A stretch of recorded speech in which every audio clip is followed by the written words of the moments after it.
한동훈 기세가 확 꺾일까? 막판에 세 갈래 악재가 덮쳤다. 세 갈래 악재가 덮쳤다는 겁니다. 이 최근 들어서 뭐 한동훈 지지율이 좀 올라가고 있다. 물론 이제 그 지지율의 실체에 대해서는 이런저런 이야기들이 있지만 어쨌든 하정우와 이제 각축전을 벌이고 있다. 그리고 박민식 후보가 좀 뒤로 쳐졌다. 이런 그 여론조사들이 나오죠.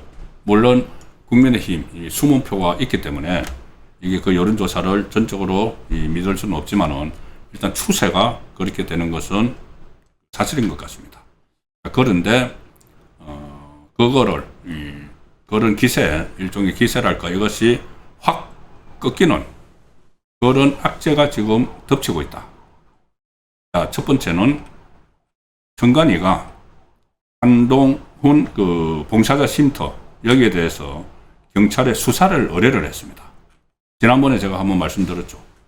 정관이가 그 타지에서 온 사람들, 그 위도 훈이, 그러니까는 그 한동훈 팬카페 사람들이 계속 그 지역구, 부산 북구 갑 지역구, 구포시장 거기에 머물면서 막 그 응원을 하는데 본인들이 그 쉼터를 하나 만들었죠.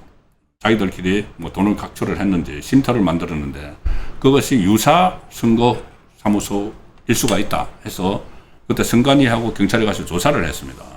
그러고 나서 부산시 선관위가 이 한동훈 후보의 자원봉사자 쉼터 의혹과 관련해서 경찰에 수사를 의뢰를 했다. 이것을 오늘 확인이 됐습니다. 박민식 후보도 계속 이제 문제를 제기를 했는데 이 박민식 후보는 야당이다 보니까 아무래도 여당인 민주당이 계속 지적을 하니까는 선관위가 움직인 것 아니냐 이렇게도 보입니다. 민주당 뭐 조성래 그 사무총장 같은 경우에 기자 간담회까지 막 열어가지고 선관위는 유사 사무소 설치를 통한 불법 선거운동에 대해 신속하게 조사하고 판단해서 수사기관에 수사 의뢰를 하길 바란다. 딱 그대로 하죠. 수사 의뢰하라. 박민식 후보가 이야기할 때는 별로 뭐 선관위가 안 움직였는데 민주당이 조성래 사무총장이 수사 의뢰하라 그러니까는 부산 선관위가 진짜 수사 의뢰를 했습니다. 예.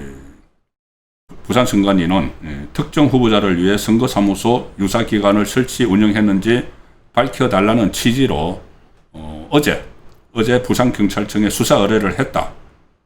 이렇게 밝혔습니다.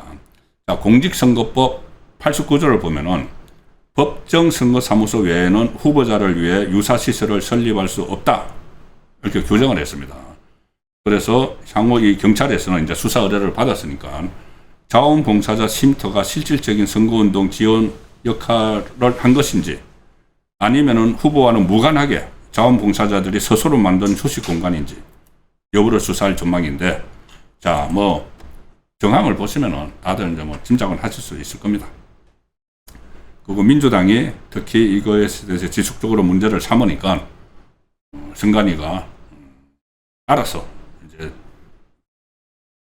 수사 의뢰를 했는데 뭐 하정우 후보도 계속 이 TV 토론, 어제 TV 토론에서도 이 문제를 제기를 했습니다. 그래서 투표권도 없는 외지인들이 몰려다니면서 주민들을 불편하게 하고 있다. 일각에서는 외부 바람잡이들을 동원해서 피해만 주고 떠나버리는 뜻다방 같다고도 한다. 이렇게 막 맹폭을 했죠. 뭐 박민식 후보도 그렇지만 민주당이 이렇게 수사 의뢰를 해야 된다고 하니까는 선관위가 바로 이제 수사 의뢰를 한. 이것도 그 한동훈에게는 위험한 상황이죠. 이게 만약에 검찰에 뭐 송치를 한다든가 경찰에서 그렇게 하면은 한동훈은 당선되더라도 위험해집니다. 그리고 또 하나는 제가 설명을 드렸지만은 박근혜 전 대통령에게 한동훈이 징역 30년을 구형을 했었다. 여기에 대한 반감도 지금 작용을 하고 있습니다. 그것이 본인이 그때 그거 윤석열 그 당시 서울중앙지검장이 결정한 것이지 내가 한 게 아니야. 왜 나한테 그래? 했는데 저도 보여드렸고 여러 가지 언론 당시 보도나 아니면 그때 이제 그 재판 그 기록 같은 거 이런 거를 보면은 한동훈 그 서울중앙지검 3차장이 30년을 구형을 하는 구형문을 다 읽었습니다. 다 읽었으니까 뭐 그것을 작성하는데도 여러 사람이 작성을 구형문을 썼겠지만은 최종 감수는 뭐 한동훈도 했겠죠. 뭐 본인이 실무 책임자였으니까는. 뭐 윤석열 서울중앙지검장도 했겠지만은 그 본인이 했고 본인이 그걸 읽었습니다. 직접 나가서 이례적으로 나가서 읽었다. 그래서 일각에서는 이 본인이 그때 문재인 정부 초기였으니까는 그것을 자기가 앞장서 가지고 박근혜 전 대통령을 단죄를 하는 모습을 보이는 것이 뭔가 또 보관이 있는 것 아니냐 그런 말까지 조금 나올 정도입니다. 그 부분이 다시 쟁점 화두로 떠오르면서 상당히 한동훈에게 지금 악재가 되고 있는 상황이죠.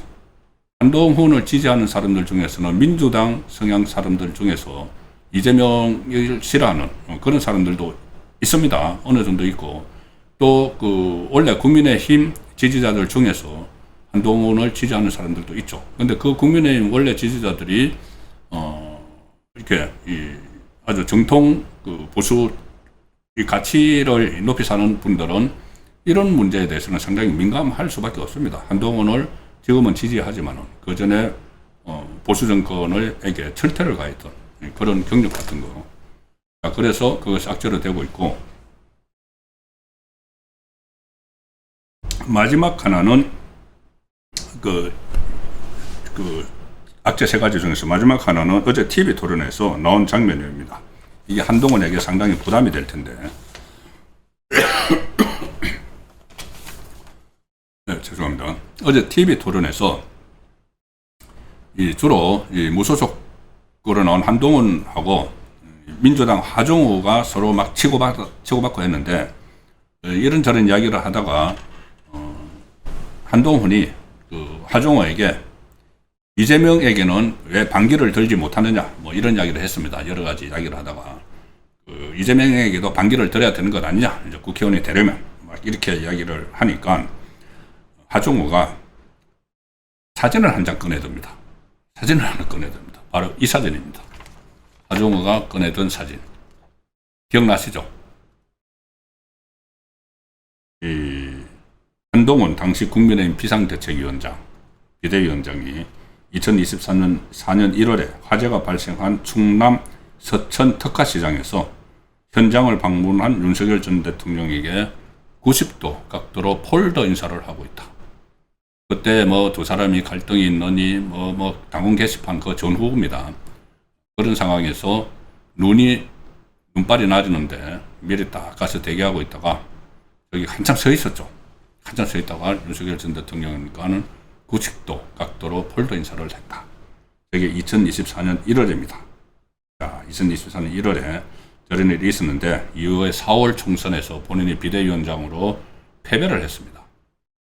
본인이 총책임을 지고 하겠다고 해서 공천도 본인 혼자 다 하고 공약이나 뭐 2조 심판론, 캐치프레이즈나 본인이 다 책임지고 했는데 저 폴더 인사가 있고 나서 4월 총선에서 참패를 했죠.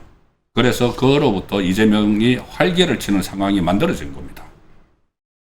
아주 압도적인 다수 야당이 됐기 때문에. 그래서 무슨 뭐 무차별 탄핵도 하고 예산 포크도 하고 다 했죠. 그 선거에 졌기 때문에. 한동훈이 이끄는 선거에 졌기 때문에. 그런데 그 상황이 어쨌든 이렇게 저렇게 발전을 해서 당원 게시판 논란들이 났고 윤석열 전 대통령이 탄핵이 돼서 정권이 이재명에게 넘어가는 그런 상황까지 됐는데 한동훈은 그 이후에 그 문제에 대해서는 본인의 책임에 대해서는 전혀 언급을 하지 않고 있습니다. 그것이 제가 가장 한동훈에게 실망을 하는 부분이고 정치 지도자로서의 자질이 없다고 생각을 하는 부분입니다. 자, 근데 어쨌든 저 사진을 하정우가 딱 어제 판넬로 딱 보여줍니다. 그러면서 이런 거 하셨던 분이 나에게 대통령에게 반기를 드느니 마느니 이렇게 이야기하는 게 말이 되느냐. 그러니까 한동훈이 그 사진을 보고 선우섭을 지으면서 많이 준비하셨다고 했는데 상당히 당황한 거죠. 당황한 거. 자, 그래서 저 장면도 저랬던 한동훈이 이런 말이 당연히 나오는 것이죠.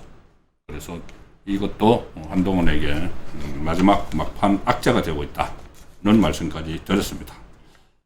첫 번째는 전에 말씀드렸던 대로